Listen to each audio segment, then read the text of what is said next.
J. Cole, rapper J. Cole, made a record, put it out, and it was about this girl, Noname, and people went off about this. Did you say Noname or Noname? Noname. That's what her name is. Noname. So,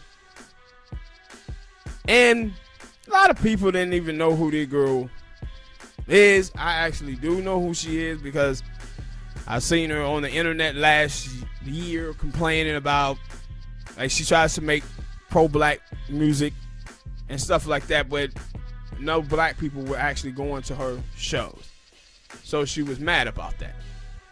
So J. Cole, he makes a song, he feels like, hey, she called him out, saying that he wasn't doing enough on these issues pertaining to black people, and he was like, you know, you ain't have to do that. She could have called me and educated me on more on the stuff that she thought I was lacking, but she kind of took a shot at me. So I know exactly what this, as soon as I see this, I know exactly what this is about to be. Like, I heard the record, and it wasn't a diss. It wasn't a diss. It wasn't a diss, and it wasn't even like it was more like he saw it and was like, he like, the way that I heard the record, it was like he saw her on time on the, because that was basically like the whole like video was like on a Twitter timeline, and he was like, he was seeing her say this stuff about celebrities, period, and he kind of felt like, yo, you know what?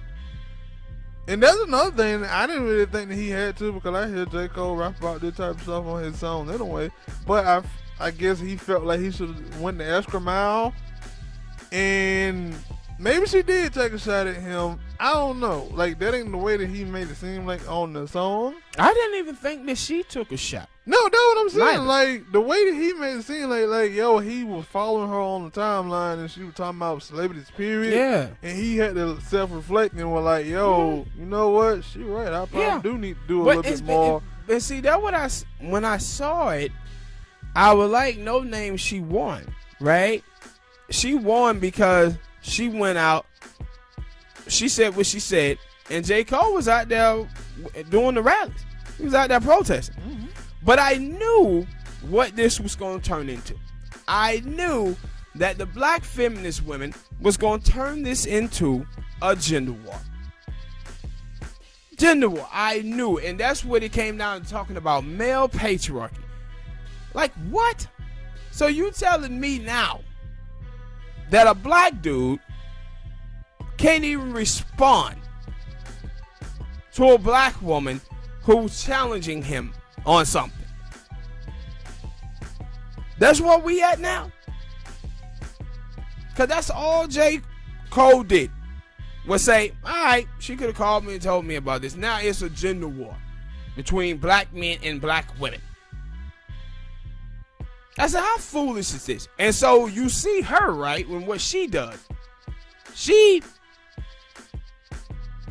The feminist women are putting this battery in her back. So she puts out a record. And then she comes back and she apologized for putting out the record.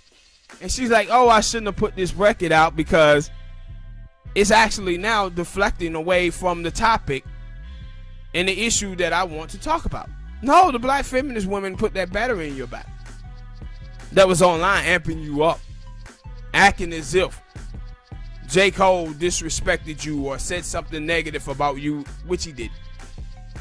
They told you hit him up and educate him on some of the stuff that you think he should be talking about. That's all he said. She basically doing it anyway on Twitter. Yeah. So it would have been an easier conversation. But see, the thing is, though, if you go check with J. Cole on, because J. Cole, after the firestorm happened, J. Cole was like, nah, I'm not changing my mind. Right?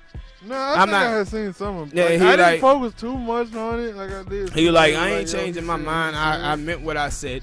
Yeah. But then when you go in the comment section, you see people who are well that young lady is from, and they were like, nah, she ain't really like pro-black like that. We were trying to get her to come to these meetings and stuff. I think it was in Chi-Town. I think it was. And they were like, nah, she ain't what she say she is. So J. Cole, don't even worry about that shit. And there were some people that I know. There's people, black folk, who on Twitter, on Twitter and Instagram that actually be putting in work pertaining to black issue. And they were like, nah, Charlotte don't be showing up to none of these things that we be having. But she out there calling you out. Yeah. Yeah. And it was at the, firestorm about black men and male patriarchy and all of this stuff. And I'm like, man, save this nonsense. Save this nonsense. It was like these other stories too this weekend where it was this video of that black girl that was thrown in a dumpster. And here go these black feminist women again. Look at black men. This is how black men treat black women. And I said, man, I'm sick and tired of these women covering up black male oppression with feminism. They don't even get the whole story. So now they coming out giving this girl a makeover, acting like she's some victim. And the real story is she's 30 years old that was out there trying to sleep with a 14-year-old black kid. And kept pursuing him. And they dudes got mad about it and they threw her ass in the dumpster. She was a piece of trash trying to sleep with a 14-year-old boy. And I said before, we have I think it's like 36, 37% of African American boys between the age of 9 and 14 registered sleeping with women in their 20s in our community. That's statutory rape. But this is what feminists, I don't even call them feminist women, they misandrous. These women then became a tool of white supremacy as well, bro. Of demonizing black men as being bad, being rapists and shit like that. But covering up the same shit that they say that make black men oppressive, domestic violence, rape, they cover up that this same shit is happening to black boys in our community by black women. Just cover it up. And that's what happened to this 14-year-old boy. And they acting like they had a GoFundMe page for the girl. They donated her all of this money. And none of all these other girls is now like, oh, I feel so bad that I gave this girl this money. I feel so bad that I donated her this money now. And I've come to find out that, no, she was pursuing a 14-year-old boy and he was against her advance. And that's what made them dudes do what they do. But I said, it's just crazy. And, but these women be doing this crazy stuff all the time. I'm like, man, black men and black women came into this country in bondage together. And anytime I see black dudes be talking this shit about black women, like, black women militant, black women angry, all of this shit. I'm gonna date these women, I'm gonna date that women. I'm like, dude, how the hell you generalize all black women as being militant or angry or some shit, but you don't generalize all white women being racist? That same thing you see with these feminist chicks too. Black men this, black men that, and you like, hey, white dudes racist. Not all white dudes. Yeah, not all black dudes abuse women. Not all black dudes rape women. Neither. Yeah. I said, this shit is crazy, man. But I said, the gender war between black men and black women, this shit has to stop, bro. It has to stop. And I said, one of the main things that I see, that again, is black immigrants on Twitter be the main one amping up this gender war between black men and black women. Constantly. Like, as soon as you see some shit on Twitter or one of these websites, you already know, like, nah, black immigrant. Guaranteed it's a black immigrant, bro.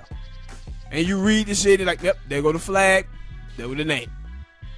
Over here creating division between black men and black women. I said, and we are black men and black women, we gotta start fighting this shit back. Because what is happening is We got the little impressionable black kids.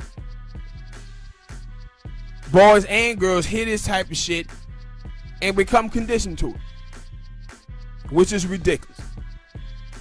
And we got to put an end to it. All right, people, hit that like button, subscribe,